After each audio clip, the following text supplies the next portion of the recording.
Let's take a nice ride in the 1960 Chevrolet Biscayne.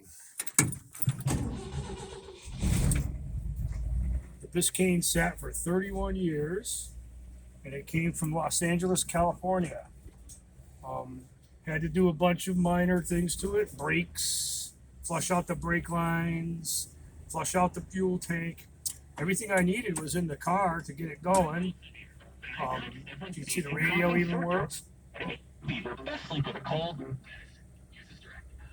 All the gauges work now. In fact, everything I needed to get the car running was in the trunk. So let's go for a ride around the neighborhood. This car has manual brakes, manual steering, 3-speed transmission. That's manual as well. Very good bones. Somebody took really good care of this car before it sat for 31 years. And it's a lot of fun. This is how they were. You could hear the gears whining. It has no synchronization in first gear.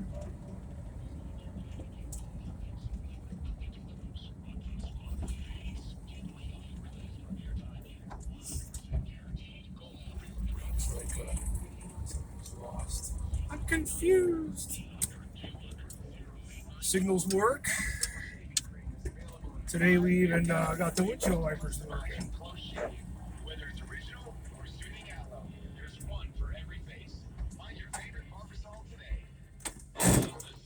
First gear is not synchronized.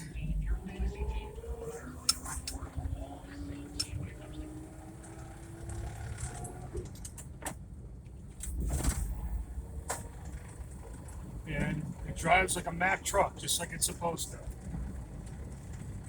My lovely wife Diane is the videographer. All the gauges report as they should. I did have to put brushes in the generator to get the generator light to come off and get it to charge correctly. I soaked the engine in kerosene for a couple of days and then put fresh oil in it and cranked it over with a drill. Temperature gauge registers as it should. I did do a water pump and hoses on it.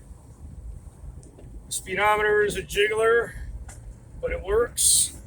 It is registering mileage again. Gas gauge works. Like I said, I pulled the tank out and had it all apart.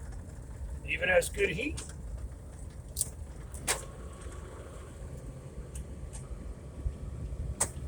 A little bit of a pinion noise in the back, the pinion bearing.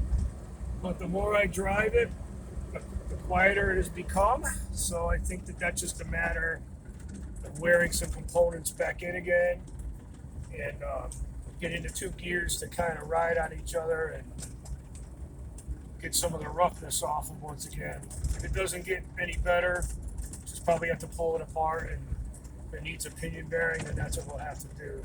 This car is remarkably good underneath, like it was from California. No real rot to speak of. In fact, it doesn't leak anything. The differential, the transmission, the engine doesn't leak. It sits on my cement driveway for weeks at a time, and there's no oil or spots under it at all. So we're at the point now where we could stay in the neighborhood with it.